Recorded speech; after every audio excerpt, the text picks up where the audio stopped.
Assalamualaikum warahmatullahi wabarakatuh. Alhamdulillahirabbil alamin wassalatu wassalamu ala Rasulillah wa ala alihi washabihi ajmain, amma ba'du. Alhamdulillah, puji syukur kita panjatkan kepada Allah Subhanahu wa taala. Salat dan salam kita curahkan kepada guru kita, suri tauladan kita, yaitu Nabi Muhammad sallallahu alaihi wasallam. Alhamdulillah teman-teman, insyaallah pada kesempatan ini Bapak akan sedikit berbagi teman-teman ya, berbagi tentang kisah seorang nabi, yaitu Nabi Ibrahim alaihissalatu wassalam, yang berkaitan dengan fikih kurban, yaitu tentang Idul Adha teman-teman ya. Langsung saja teman-teman, Allah Subhanahu wa taala berfirman, dan kisah ini teman-teman disebutkan dalam surat As-Saffat ya. Nanti teman-teman bisa dibuka di Quran surat As-Saffat ayat 102, di situ sebutkan sampai 109 teman-teman ya. Nanti teman-teman bisa baca di Qurannya masing-masing beserta artinya. Yang pertama, Nabi Ibrahim teman-teman belum juga ya memiliki keturunan setelah bertahun-tahun menikah dengan Siti Sarah.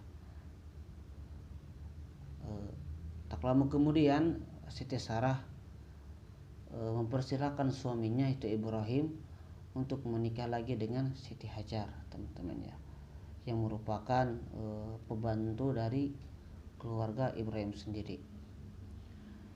Dari pernikahannya dengan Hajar, Nabi Ibrahim alhamdulillah dikaruniai seorang putra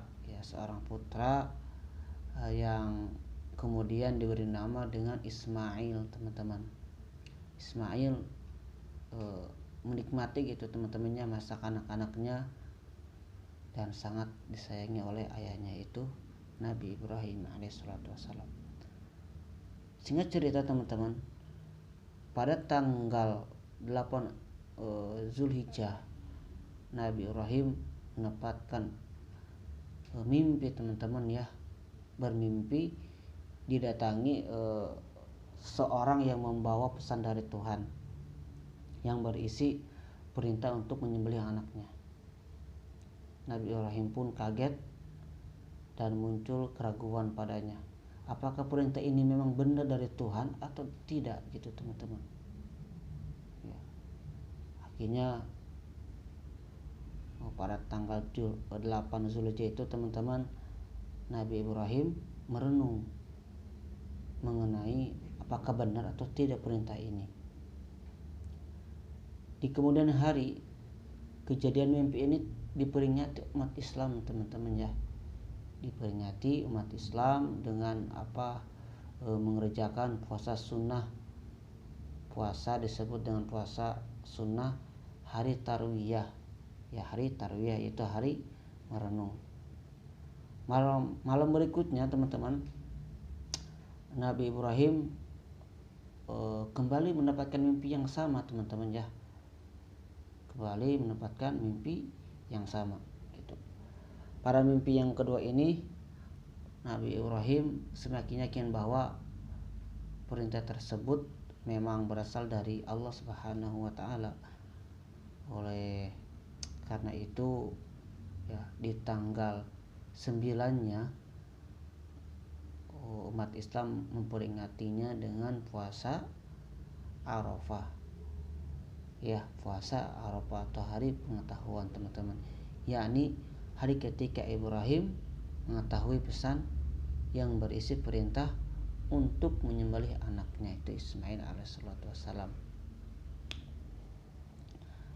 Lalu pada tanggal 10-nya teman-teman, Nabi Ibrahim membawa Ismail untuk dikurbankan teman-teman.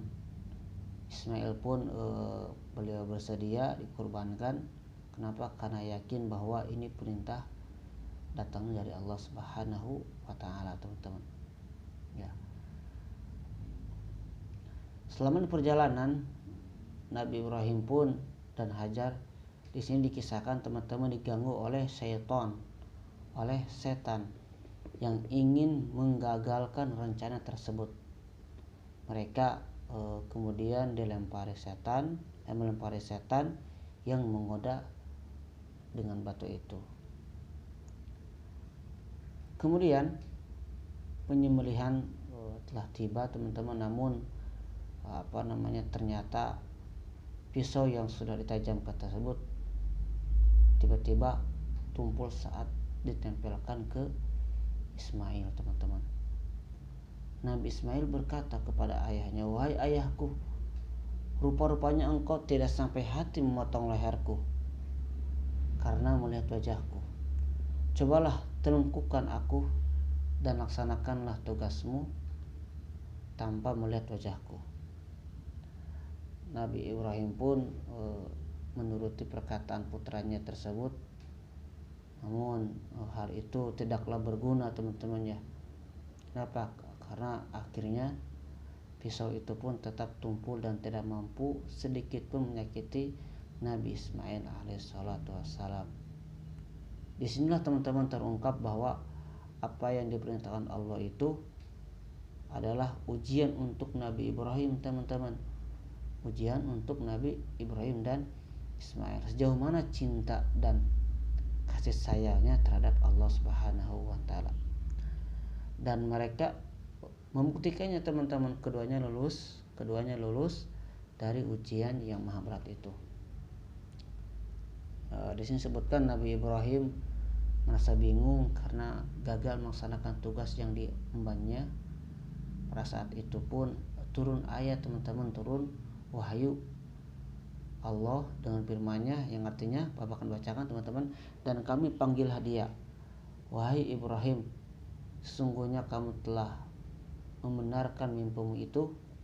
Sesungguhnya demikianlah kami memberi balasan kepada orang-orang yang berbuat baik gitu.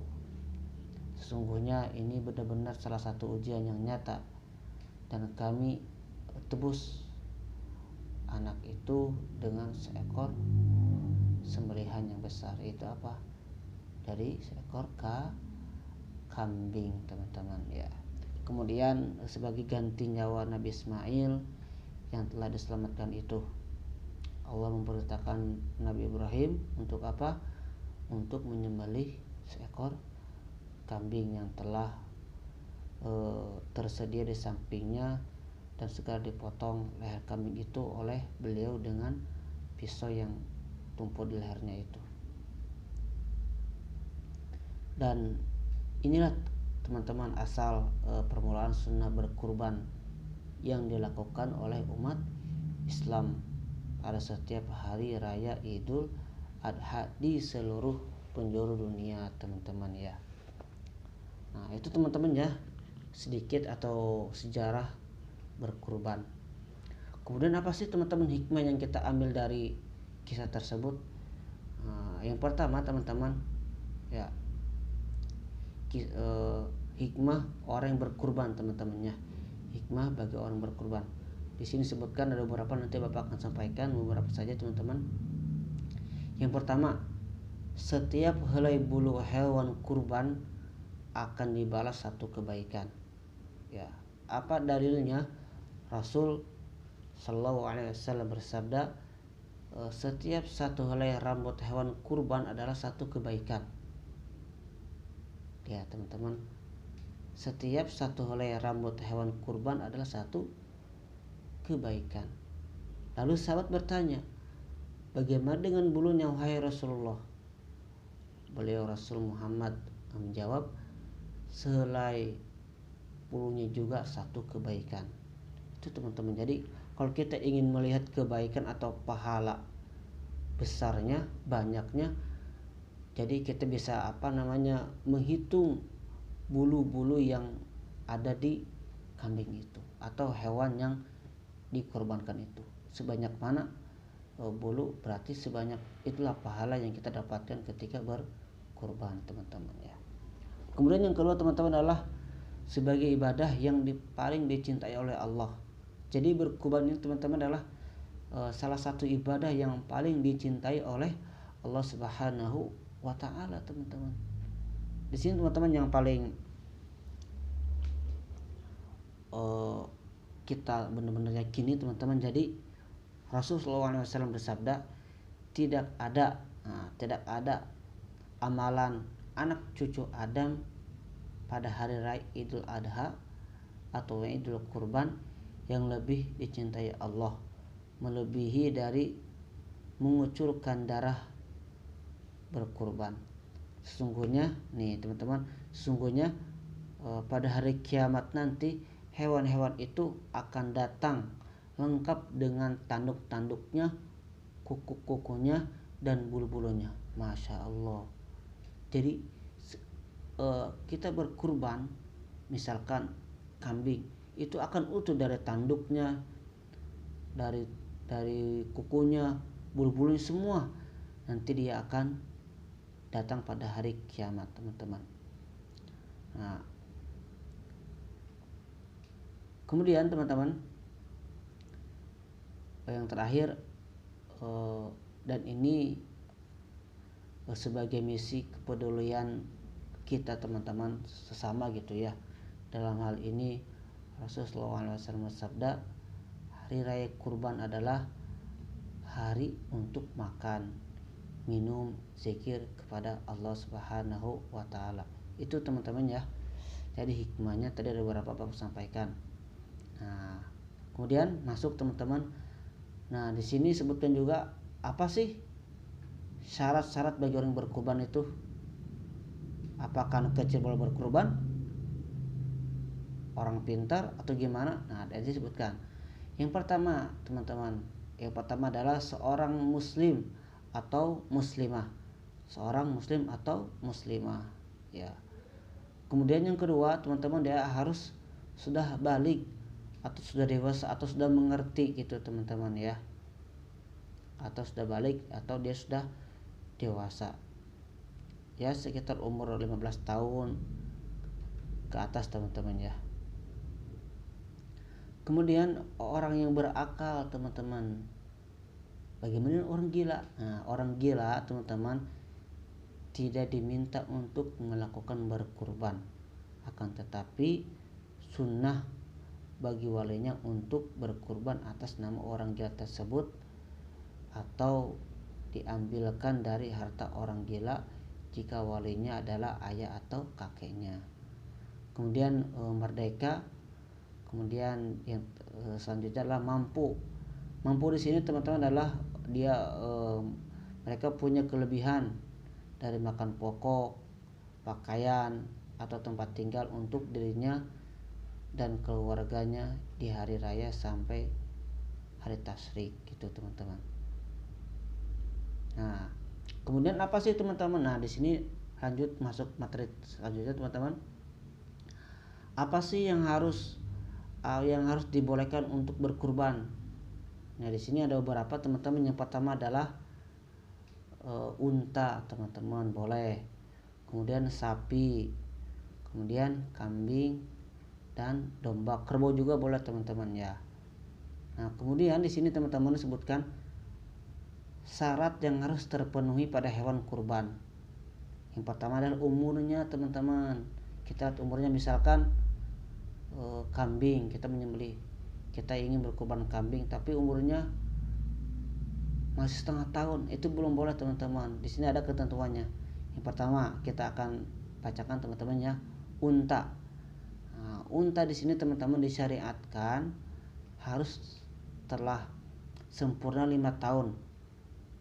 Jadi unta itu umurnya udah sampai 5 tahun atau jalan sampai ke 6 tahun. Itu kalau unta, teman-teman. Kemudian kalau sapi disyaratkan harus telah sempurna selama berapa, teman-teman? 2 tahun atau jalan ke 3 tahun baru itu bisa untuk disembelih. Kemudian kambing sama, teman-teman ya. Kambing juga disyaratkan harus telah sempurna gitu ya. Sampai 1 tahun umurnya, sampai 1 tahun jalan ke 2. Kemudian juga dengan domba, teman-teman, disyaratkan harus telah sempurna 1 tahun atau jalan kedua. jalan 1 sampai jalan ke 2 tahun gitu teman.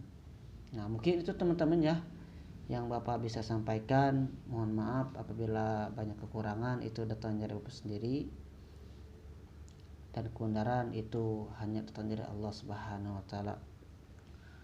Terima kasih buat teman-teman. Mungkin itu yang bisa Bapak sampaikan. Kita akhiri dengan akhir majlis. Subhanakallahumma wa bihamdika asyhadu an la ilaha illa anta astaghfiruka wa atubu ilaik. Assalamualaikum warahmatullahi wabarakatuh.